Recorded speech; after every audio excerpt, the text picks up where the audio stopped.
आप सबका स्वागत करता हूं मैं secret of the end times teaching में।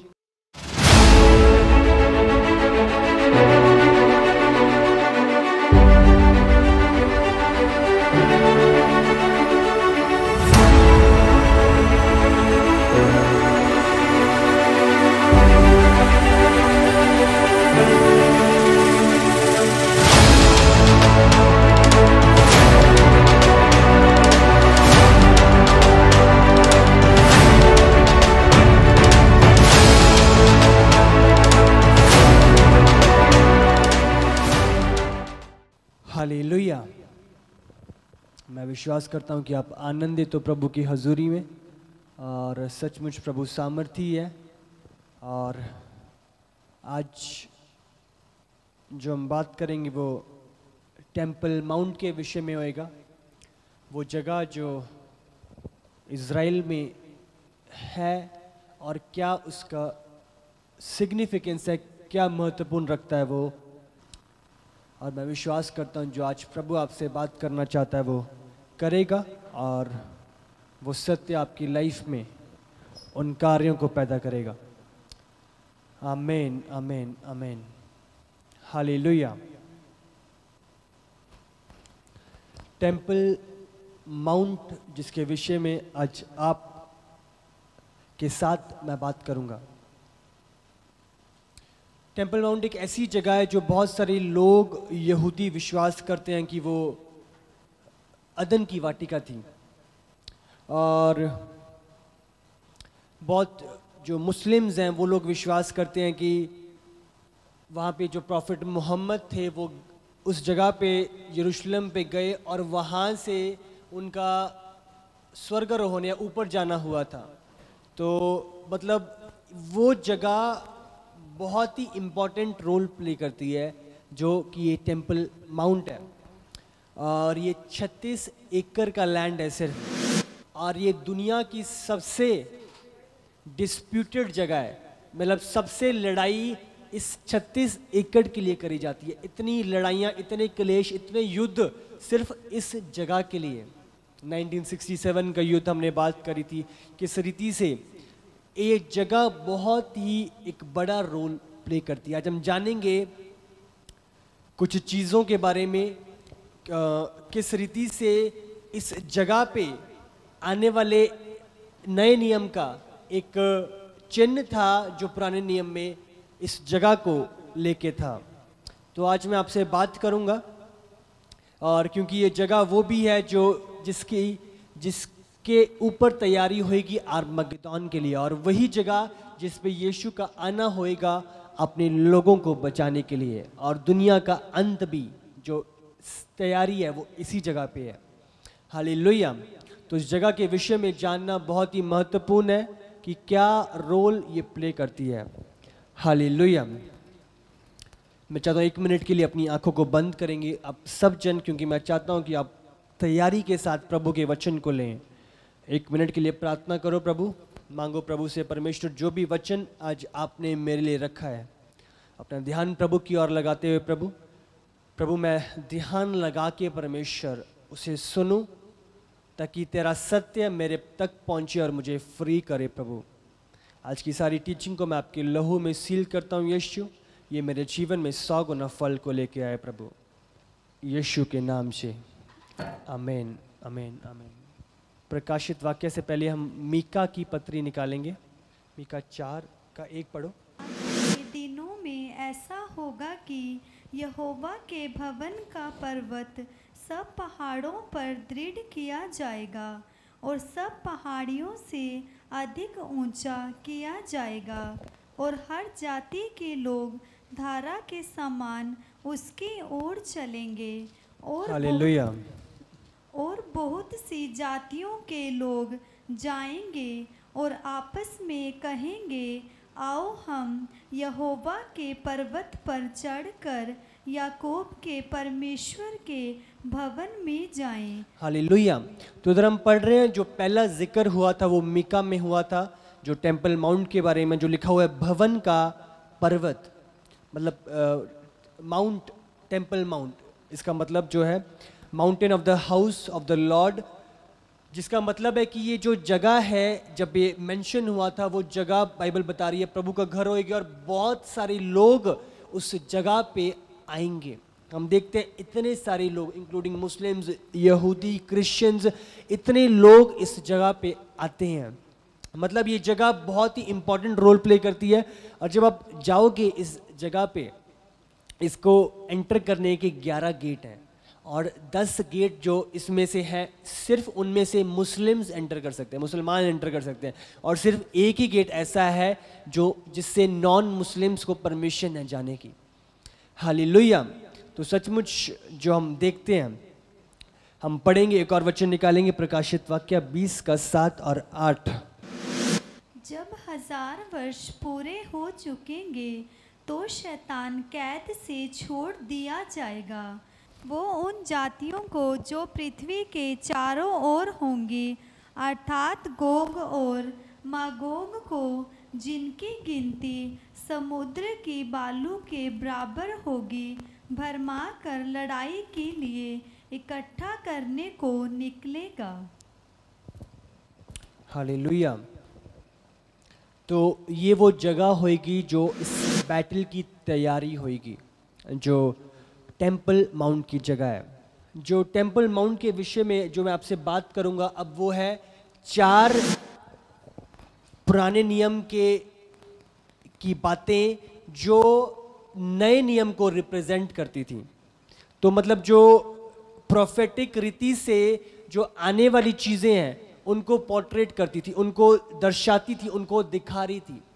हालेलुया। हम देखते हैं कि पुराना नियम नए नियम की छवि है, मतलब रिप्रेजेंट कर रहा है, एक शैडो है। इसका मतलब जो नए नियम में होने वाला था वो पुराने नियम में उसको पोर्ट्रेट किया था, उसको दर्शाया गया था। तो इसी रीति से 4 सिग्निफिकेंस, 4 बातें मैं आपसे आज बात करूंगा जो इस जगह को लेके है, जिन्होंने रिप्रेजेंट किया आने वाली नए नियम की बातों को। हालेलुया। जो जिन्होंने बताया आने वाले उद्धार के प्लान के बारे में जो प्रभु की ओर से निर्धारित करा गया था। तो आज जो पहला है वो हम बात करेंगे कि जो ये टेंपल माउंट है, जो ये जगह है, हम देखते हैं जो मेल्कीजेडेक थे, जिनको हम राजा सलीम का राजा के बारे में, और हमने जाना कि किस रीति से अब्राहम ने इनको दशमांश दिया था। तो जो मेल्कीजेडेक है ये इस टेंपल माउंट पे सबसे पहले दिखाई दिए, और यहीं पे हम देखते हैं कि अब्राहम ने अपना टाइथ दिया। और ये जो हम पढ़ते हैं, निकालेंगे हम उत्पत्ति, अगर आप निकालो 14 का 18 से लेके आप 20 में मेल्कीजेडेक के विषय में पढ़ते हैं, और इब्रानी में भी आगे हम पढ़ते हैं, पर हम पढ़ेंगे इस वचन को, उत्पत्ति 14 का 18 और 20।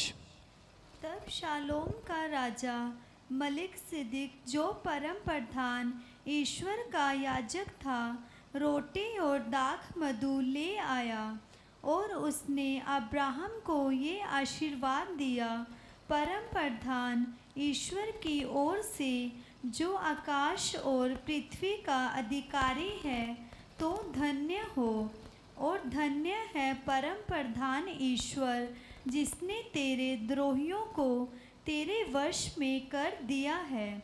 तब अब्राहम ने उसको सब वस्तुओं का दशमांश दिया। हालेलुया। तो इधर जो हम देखते हैं कि अब्राहम के पास मेल्कीजेडेक आया, और मेल्कीजेडेक ने शांति को रिलीज किया अब्राहम की लाइफ में।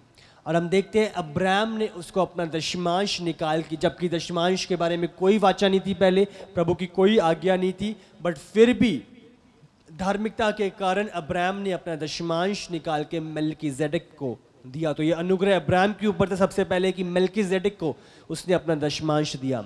और हम देखते हैं इधर मेल्कीजेडेक यीशु को संबोधित कर रहे हैं, यीशु को, आने वाले यीशु की कुर्बानी को, आने वाले जीसस का धरती पे आने को रिप्रेजेंट कर रहा है।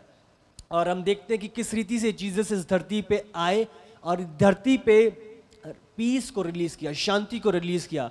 बाइबल कहती है कि संसार में कलेश है, पर मैं तुम्हें शांति दिए जाता हूं जो शांति समझ से परे है। और यीशु हम जानते हैं कि वो शांति के राजकुमार हैं। तो जो ये मेल्कीजेडेक का टेम्पल माउंट पे आना था, ये संबोधित कर रहा था यीशु के आने को और यीशु के द्वारा शांति को पूरी दुनिया में आने के लिए। हालेलुया। तो सबसे पहले जो आज हमने बात करी है टेम्पल माउंट के विषय में, वो है मेल्कीजेडेक का आना टेम्पल माउंट के ऊपर। हालेलुया। जो दूसरा हम देखते हैं कि टेम्पल माउंट पे जो हुआ था, वो था अब्राहम का अपने बेटे इसहाक को इस माउंटेन पे चढ़ाना या कुर्बान करने के लिए लेकर जाना।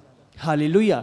जो इसका दूसरा नाम है वो माउंट मोराया है, जिसका मतलब कि वो परमेश्वर के द्वारा चुना गया। तो ये जगह जिसका नाम मोराया है, उसका मतलब है कि परमेश्वर के द्वारा चुना गया। इसके विषय में हम पढ़ेंगे, उत्पत्ति निकालो 22 का 9 से 12 हम पढ़ेंगे। जब वे उस स्थान को जिसे परमेश्वर ने उसको बताया था पहुँचे, तब अब्राहम ने वहाँ वेदी बनाकर लकड़ी को चुन चुन कर रखा और अपने पुत्र इसहाक को बांधकर वेदी पर की लकड़ी के ऊपर रख दिया। फिर अब्राहम ने हाथ बढ़ाकर छुरी को ले लिया कि अपने पुत्र को बलि करे। तब यहोवा के दूत ने स्वर्ग से उसको पुकार के कहा, हे अब्राहम, हे अब्राहम। उसने कहा, देख मैं यहाँ हूँ। उसने कहा, उस लड़के पर हाथ मत बढ़ा और ना उससे कुछ कर, क्योंकि तूने जो मुझसे अपने पुत्र वरन अपने इकलौते पुत्र को भी नहीं रख छोड़ा। इससे मैं अब जान गया कि तू परमेश्वर का भय मानता है। हालेलुया। इस जगह पे हम देखते हैं कि अब्राहम का अपने बेटे को ले जाना, आप सब जानते हो किस रीति से प्रभु ने बोला कि मुझे ये बेटा कुर्बान करते। उस दौरान 25 साल के बाद अब्राहम को इसहाक दिया गया था और प्रभु ने उसको टेस्ट करने के लिए कहा कि इसको मेरे लिए दे दे। और हम देखते हैं वो लकड़ी लिए हुए आग जलाने के लिए वो सारी चीज़ों को लेके जा रहा था और साथ में अपने बच्चे को लेके जा रहा था। और रास्ते में बच्चा पूछता है कि बलि कहाँ है? वो कहता है कि प्रभु प्रोवाइड करेगा। तो जब वो जा रहे थे और किस रीति से अब्राहम ने अपने बेटे को लिटाया और वो 2 बारी उसको मारने ही वाला था कि 2 बारी प्रभु की आवाज़ आई, अब्राहम अब्राहम रुक जा, मैंने तुझको धर्मी पाया और जाना है कि तू मुझे सबसे एक प्रथम स्थान देता है। हालेलुया। तो जो ये है, ये एक छवि है यीशु के विषय में और पिता के विषय में कि किस रीति से पिता ने निर्णय लिया यीशु को कुर्बान करने के लिए। उस प्रेम को दिखाया धरती के लिए कि यीशु ने अपना एकलौता पुत्र, इसहाक अब्राहम का एकलौता पुत्र था। तो हम देखते हैं कि उस पुत्र को उसने कुर्बान करने का एक निर्णय लिया। हालेलुया। तो ये रिप्रेजेंट करता है पिता के प्रेम को। और जब उसने रोक दिया तो हम देखते हैं कि यहोवा ने एक बछड़ा जो उसी जगह पे था तो उसको लेकर आया, उसको मिला अब्राहम को और अब्राहम ने उसको कुर्बान किया। हालेलुया। तो वो जो रैम उस जगह पे था जिसको अब्राहम ने कुर्बान किया, उसने दर्शाया कि यहोवा मुहैया कराने वाला है, यहोवा यरी है और वो प्रोवाइड करता है। हालेलुया। तो जो दूसरा हम देखते हैं टेम्पल माउंट के विषय में, वो है अब्राहम का इसहाक को कुर्बान करने के लिए लेकर जाना, जो रिप्रेजेंट करता है पिता का प्रेम जो उसने धरती से किया। आमीन। तीसरा जो हम देखते हैं इस जगह के विषय में, वो है राजा दाऊद का इस जगह को पूरे पैसे देकर खरीदना। हम देखते हैं जब राजा दाऊद के विषय में हम पढ़ते हैं, अगर हम पहला इतिहास 21 निकालें, इसमें हम बाइबल में देखते हैं कि ऑर्नन नामक व्यक्ति से उसने इस जगह को लिया था। अगर हम अब निकालो, हम इसे पढ़ें, 21 का 4 और 5 पढ़ो पहले। तो भी राजा की आज्ञा योआब पर प्रबल हुई। तब योआब विदा होकर सारे इज़राइल में घूमकर 4 और 5 जी पढ़ो। सारे इज़राइल में घूमकर यरूशलेम को लौट आया। तब योआब ने प्रजा की गिनती का जोड़ दाऊद को सुनाया और सब तलवार चलाने वाले पुरुष। हालेलुया। मैं आपको थोड़ा सा ब्रीफ में बता देता हूँ, थोड़ा सा शॉर्ट में बताता हूँ कि यहाँ पे क्या था कि दाऊद ने अपने लोगों को भेजा, जाके सबकी गिनती करो, मुझे बताओ कि कितने सैनिक हैं, कितने लोग हैं, हमारे पास क्या हथियार हैं, कितने जन हैं। तो जनसंख्या उसने निकलवाई और ये चीज़ से प्रभु क्रोधित हुआ। और प्रभु क्रोधित क्यों हुआ? क्योंकि अब तक सबसे पहला युद्ध जो दाऊद का गोलियत के साथ था, तब से लेके अब तक दाऊद का भरोसा परमेश्वर पर था। दाऊद ने कभी भी चेकिंग नहीं करी मेरे पास कितने हथियार हैं, मेरे पास कितने लोग हैं। दाऊद का भरोसा हमेशा प्रभु पे होता था कि चाहे जो भी परिस्थिति हमारी है, हमारी जय यहोवा की ओर से आनी है। पर इस दौरान जब यहोवा ने देखा कि ये काउंटिंग कर रहा है, ये अपनी सामर्थ को, अपनी विक्ट्री को अपने लोगों पे निर्धारित कर रहा है, प्रभु क्रोधित हुआ। और प्रभु ने एक दूत को भेजा जो जाकर कि इज़राइल के लोग जितनी भी आर्मी है इसको नाश करे। और हम पढ़ते हैं कि 70,000 लोग, 70,000 मैन उसी जगह पे गिरा दिए गए थे। तो फिर प्रभु ने दाऊद के रोने को देख के, दाऊद की दुआ को देख के उस दूत को रोका। और जो दूत रोका गया था वो टेम्पल माउंट पे रोका गया था। और इसी कारण दाऊद ने निर्णय लिया कि मैं टेम्पल माउंट को लूंगा और यहाँ पे एक वेदी तैयार करूंगा। हम पढ़ेंगे, अगर 22 इसका पढ़ेंगे, 21 का 22 और से 24। तब दाऊद ने ओर्नान से कहा, इस खलियान का स्थान मुझे दे दे कि मैं इस पर यहोवा की एक वेदी बनाऊं। उसका पूरा दाम लेकर उसे मुझको दे कि ये विपत्ति प्रजा पर से दूर की जाए। ओर्नान ने दाऊद से कहा, इसे ले ले और मेरे प्रभु राजा को जो कुछ भाए वो वही करे। सुन, मैं तुझे होम बलि के लिए बैल और ईंधन के लिए दावने के हथियार और अन्न बलि के लिए गेहूँ, ये सब मैं देता हूँ। तब राजा दाऊद ने ओर्नान से कहा, नहीं, मैं अवश्य इसका पूरा दाम ही देकर इसे मोल लूंगा। हालेलुया। तो जरा आप क्या पढ़ते हो, जो एक ओर्नान व्यक्ति था जिसकी वो जगह थी, उस जगह पे दूत रुका था और उस जगह पे दाऊद ने निर्णय लिया कि मैं इस जगह पे सैक्रिफाइस करूंगा, बलि चढ़ाऊंगा। और ताकि क्योंकि प्रभु ने दुहाई को सुना है। तो उस दौरान जब ओर्नान जिसकी जगह थी और दाऊद ने उससे मांगा, तो उसने कहा कि तुझे मांगने की क्या ज़रूरत है, तुझे खरीदने की क्या ज़रूरत है, मैं तुझे ऐसी दे देता हूँ। और जो तुझे कुर्बानियाँ करनी है, तुझे बछड़ा चाहिए, तुझे बलि चाहिए, उसको भी मैं तुझे दूंगा। पर दाऊद ने इस चीज़ को रिजेक्ट किया कि प्रभु के लिए जब मुझे लेना है तो मैं ऐसी नहीं लूँगा। उसने कहा, जितना भी इसका पैसा बनता है, जितने रेट की ये जगह है, वो मैं तुझे दूंगा और तुझसे खरीदूंगा ये। हालेलुया। तो राजा दाऊद ने पूरे पैसे देकर ओर्नान से उस जगह को खरीदा। और 26 और 27 पढ़ेंगे इसी वचन का। तब दाऊद ने वहाँ यहोवा की एक वेदी बनाई और होम बलि और मेल बलि चढ़ाकर यहोवा से प्रार्थना की। और उसने होम बलि की वेदी पर स्वर्ग से आग गिराकर उसकी सुन ली। तब यहोवा ने दूत को आज्ञा दी और उसने अपनी तलवार फिर मयान में कर ली। हालेलुया। तो जब उसने कुर्बानी दे दी, हम देखते हैं उस दूत ने वो जो तलवार थी वो रोक दी। और हम देखते हैं इस तरीके से वो जगह जो दाऊद ने ली थी, जो सैक्रिफाइस करी, उसने अपने लोगों को बचाया। हम देखते हैं इस दौरान बहुत बारी ये संबोधित करता है यीशु की कुर्बानी के विषय में। जब शैतान, हम देखते हैं कि दाऊद ने क्या गलती करी थी कि वो जनसंख्या करने लग गया।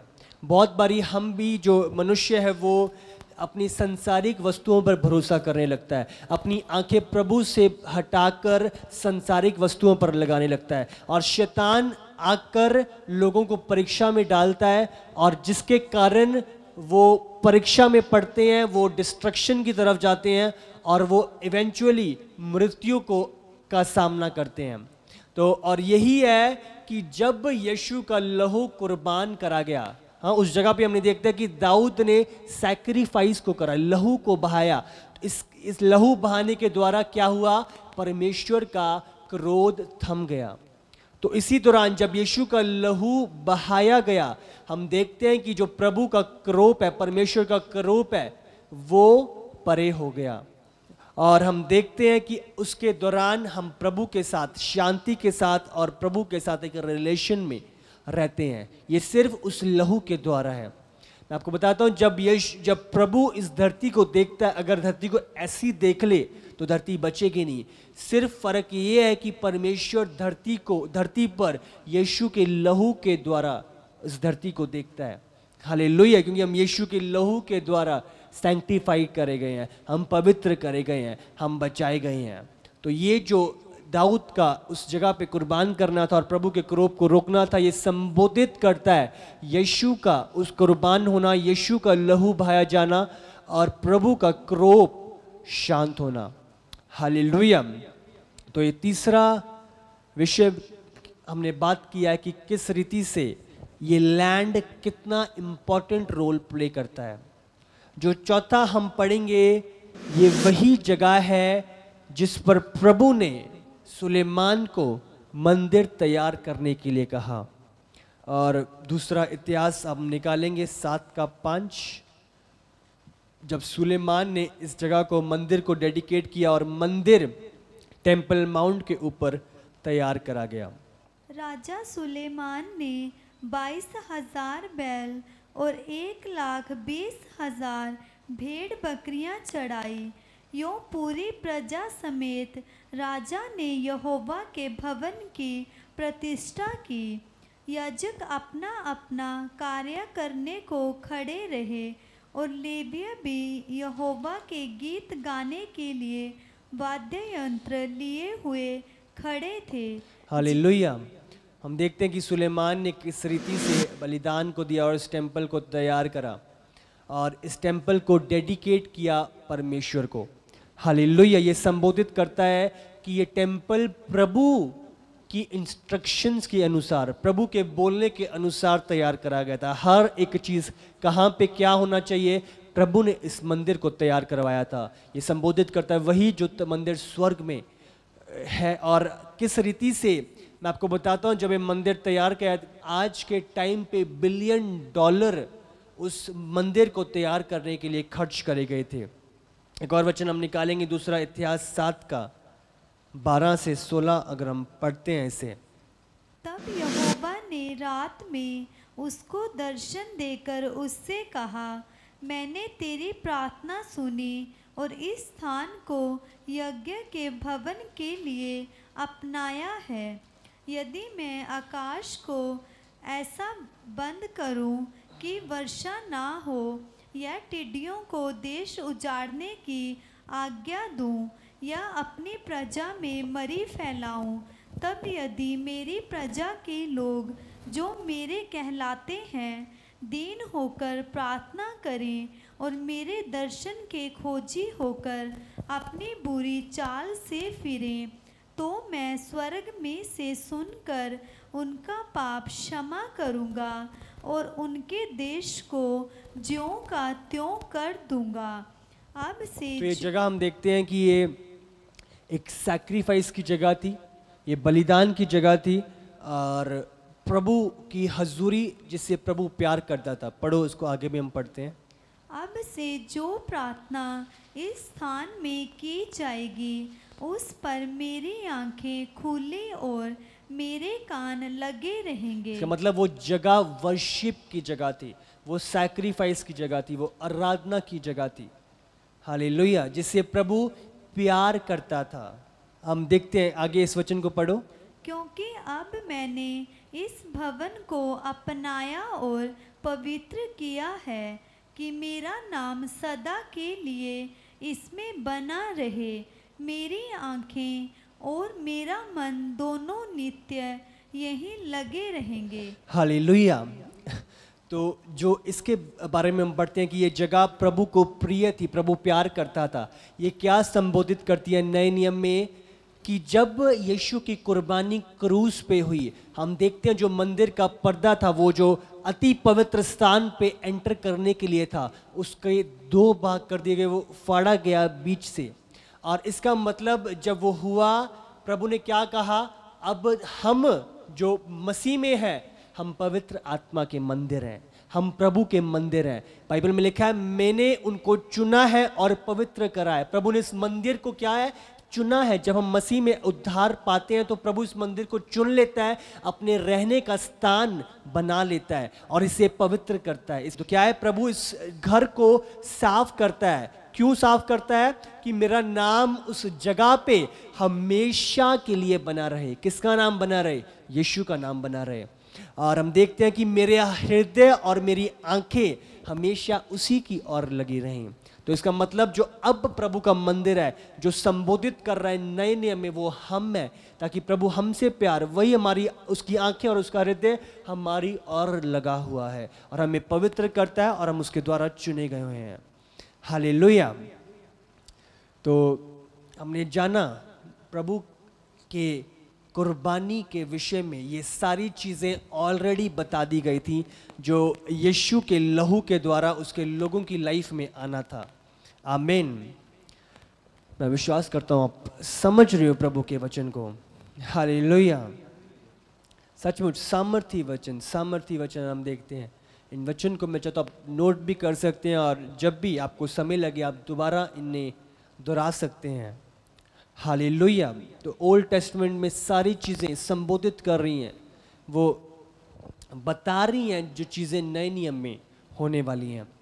हालेलुया। ये 4 चीज़ें मैंने आपको बताया था, ये जो पोर्ट्रेट करेंगी नए नियम के विषय में। अब मैं जो आपसे बात करता हूँ 4 चीज़ें जो इस स्थान पे आने वाले समय पे होंगी।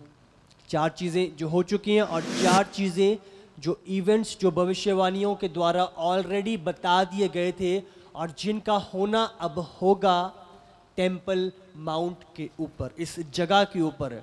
आज हम बात कर रहे हैं ये जगह क्यों इतनी इम्पोर्टेंट है, 36 एकड़ क्यों इतनी महत्वपूर्ण और क्यों हमें ज़रूरत पड़ी है इसके विषय में इतनी बात करने की। हालेलुया। तो जो हम बात करेंगे 4 प्रोफेटिक इवेंट्स इस जगह को लेके, हम निकालेंगे वचन प्रकाशित वाक्य 11 का 1 और 2। फिर मुझे नापने के लिए एक सरकंडा दिया गया। हालेलुया। मैं चाहता हूँ ध्यान से सुनो। अभी हमने 4 जो किए थी वो पुराने नियम जो छवि देता है नए नियम की। जो अभी हम बात करेंगे वो करेंगे 4 इवेंट्स, 4 घटनाओं का होना इस जगह पे जो टेम्पल माउंट है। हालेलुया। तो मैं चाहता हूँ ध्यान से सुने। प्रकाशित वाक्य 11 का 1 और 2। फिर मुझे नापने के लिए एक सरकंडा दिया गया और किसी ने कहा, उठ, परमेश्वर के मंदिर और वेदी और उसमें उपासना करने वालों को नाप ले, पर मंदिर के बाहर का आंगन छोड़ दे, उसे मत नाप, क्योंकि वो अन्य जातियों को दिया गया है और वे पवित्र नगर को 42 महीने तक रौंदेंगी। हालेलुया। हम देखते हैं जो इसमें हम पढ़ते हैं दानियल 9 में हम पढ़ते हैं एंटी क्राइस्ट के विषय में, किस रीति से वो 7 साल की वाचा बांधेगा सब यहूदियों के साथ कि मैं मंदिर तैयार करवाऊंगा और दोबारा आप वर्शिप कर सकते हो। तो इस दौरान हम देखते हैं कि जो फलिश्ती हैं और जिस जगह के विषय में अभी युद्ध चल रहा है, तो क्या होगा, ये जो हाफ टेम्पल माउंट की जगह है वो उनको दे दी जाएगी और वो जो हाफ यरूशलेम की जगह है, हम जानते हैं वेस्ट जेरूशलेम है, ईस्ट जेरूशलेम है, और वो हाफ जेरूशलेम की जगह जो फलिश्ती लोग हैं उनको दे दी जाएगी। तो ये सिस्टम होएगा जो आने वाले समय पे इस जगह के लिए तैयार करा जाएगा।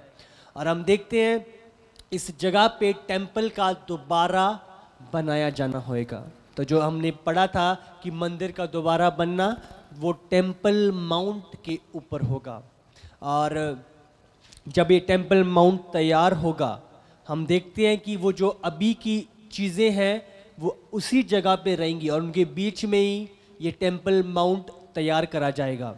तो प्रभु ने बताया ये सारा कि मेजरिंग रॉड किस रीति से दिया जाए और किस रीति से 42 महीनों के लिए और लोग जो अन्य जाति हैं, जो दूसरे लोग हैं, वो इस जगह पे आएंगे। इसका मतलब और लोग इस जगह पे डेरा लगाएंगे और विजिट करेंगे।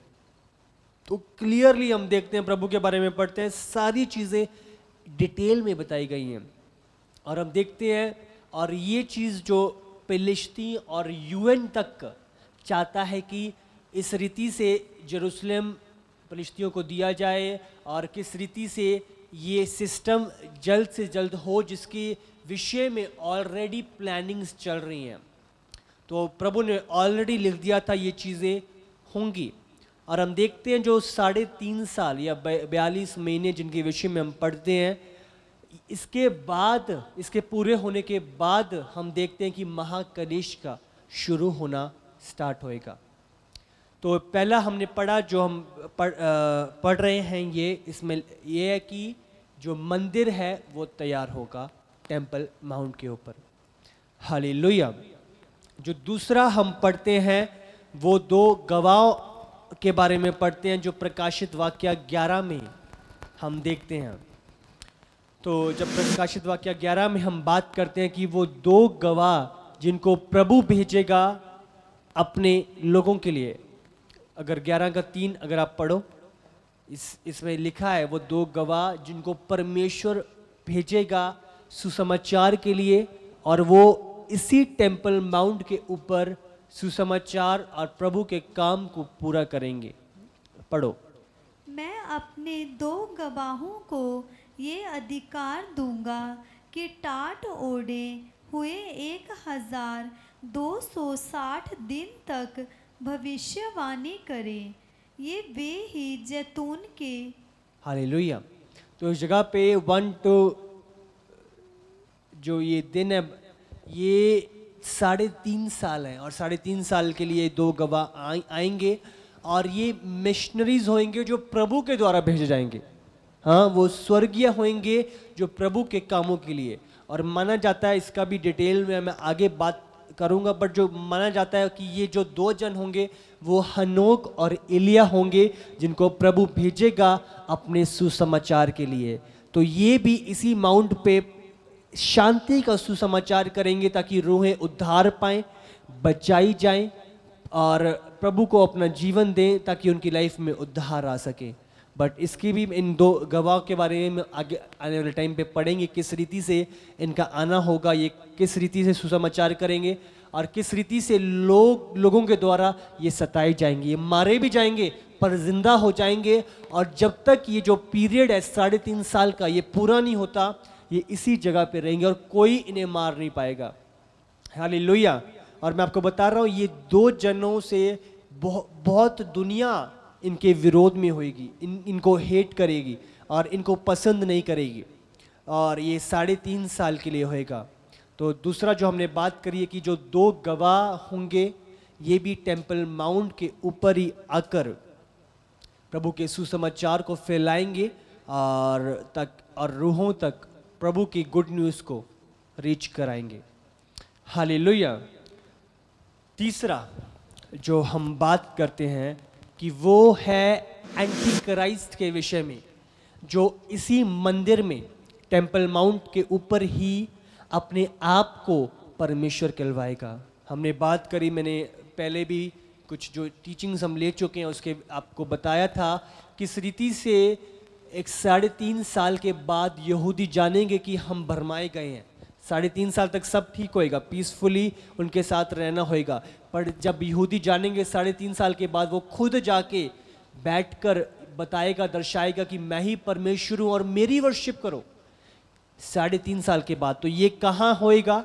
ये टेम्पल माउंट के ऊपर होएगा। 7 साल की जो वाचा मैंने आपसे बात करी थी, 3.5 साल कलेश का समय होएगा, और जो 3.5 साल आने वाले होंगे वो महाकलेश का समय होगा। और महाकलेश का समय कहाँ से शुरू होगा? वो टेम्पल माउंट से शुरू होगा, जब वो एंटीक्राइस्ट आकर मंदिर में ये बताएगा कि मैं ही परमेश्वर हूँ और मेरी उपासना करो, मेरी आराधना करो, मेरी पूजा करो। तो ये स्टार्टिंग होएगा महाकलेश समय का। हालेलुया। दानियल 9 में भी, प्रकाशित वाक्य 13 में भी हम इसके विषय में पढ़ते हैं। हालेलुया। तो सचमुच जो प्रभु बता रहा है अद्भुत है, किस रीति से ये जगह हमारे लिए इतनी सिग्निफिकेंट है, इतनी इम्पॉर्टेंट है। जो तीसरा हमने बात करी है वो एंटी क्राइस्ट अपने आप को प्रभु कहलाना। मैंने आपको बताया था किस रीति से लूसीफर की यही एक चाहत थी कि लोग मेरी आराधना करें। वो जब एक दूत बनाया गया था, वर्शिप लीडर तैयार करा गया था, वो कहता कि सब चीज़ें मेरे नीचे हैं, तो मैं प्रभु के ऊपर क्यों अपना सिंहासन ना बना लूँ। जब प्रभु ने ये चीज़ को जाना, प्रभु ने लूसीफर और 1/3 दूतों को निकाल दिया था, नीचे गिरा दिया था। और यही उसकी इच्छा है अब धरती पे कि लोग मेरी आराधना करें। और ये होगा उस मंदिर में जब एंटी क्राइस्ट आके बोलेगा लोगों को कि मेरी आराधना करो।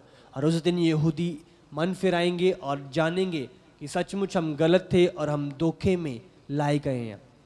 हालेलुया। ये तीसरा है जो हमने पढ़ा है।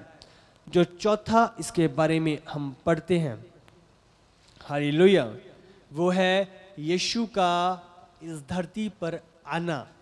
और वो भी इसी टेम्पल माउंट के ऊपर होगा जो हम पढ़ते हैं बाइबल में। अगर हम निकालो जकरिया 14 का 3 से 9 हम पढ़ेंगे। तब यहोवा निकल कर उन जातियों से ऐसा लड़ेगा जैसा वो संग्राम के दिन में लड़ा था। उस दिन वो जैतून के पर्वत पर पाँव रखेगा जो पूरब की ओर यरूशलेम के सामने है। तब जैतून का पर्वत पूरब से लेकर पश्चिम तक बीचों बीच फटकर बहुत बड़ा खड़ हो जाएगा। तब आधा पर्वत उत्तर की ओर और आधा दक्षिण की ओर हट जाएगा। तब तुम मेरे बनाए हुए उस खड्ड से होकर भाग जाओगे, क्योंकि वो खड्ड आसेल तक पहुँचेगा। वरन तुम ऐसे भागोगे जैसे उस भूकंप के डर से भागे थे जो यहूदा के राजा उज्जिया के दिनों में हुआ था। तब मेरा परमेश्वर यहोवा आएगा और सब पवित्र लोग उसके साथ होंगे। उस दिन कुछ उजियाला ना रहेगा, क्योंकि ज्योतिगण सिमट जाएंगे और लगातार एक ही दिन होगा जिसे यहोवा ही जानता है। ना तो दिन होगा और ना रात होगी, परंतु सांझ के समय उजियाला होगा।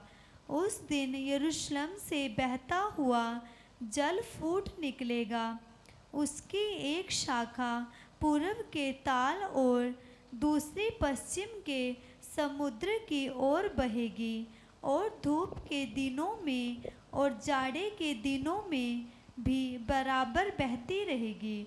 तब यहोवा सारी पृथ्वी का राजा होगा और उस दिन एक ही यहोवा और उसका नाम भी एक ही माना जाएगा। हालेलुया।